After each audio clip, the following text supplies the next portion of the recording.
Punta kayo sa browser, then search acmarket.net, just download now.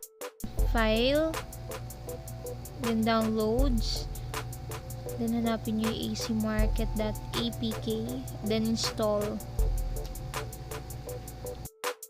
Wala nga pala nito sa Play Store or App Store ata, pero sa Play Store wala talaga.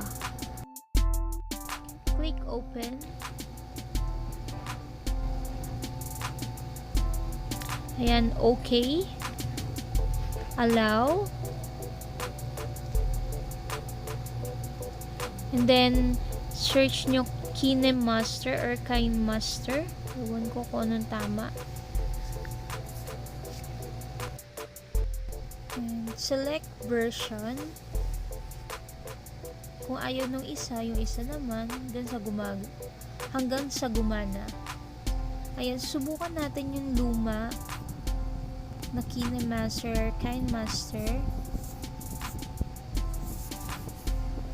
Yung luma or yung KINEMASTER na meron watermark.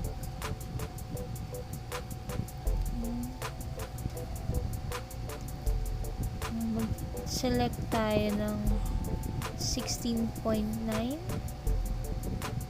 then background white.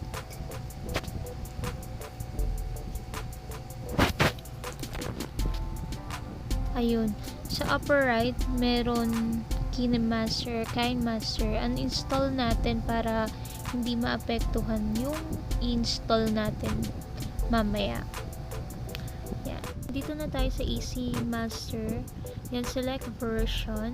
So, mamili kayo. Ako pinili ko yung 530.gp.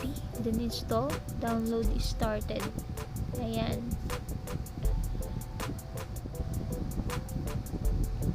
Ayun kasi yung gumagana sa akin. 530. And allow, install.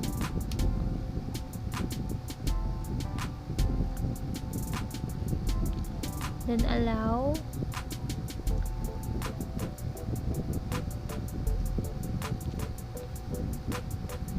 Then open.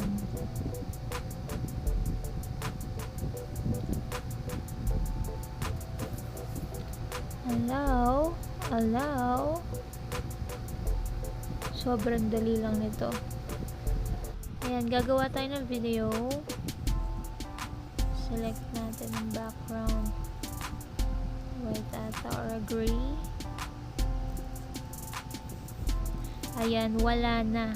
Wala nang KINEMASTER sa taas. Wala nang watermark. So, susubukan naman natin ang background white para talagang makita nyo na wala na talaga. Yan, wala na talaga. At susubukan uli natin color green. Wala na talaga.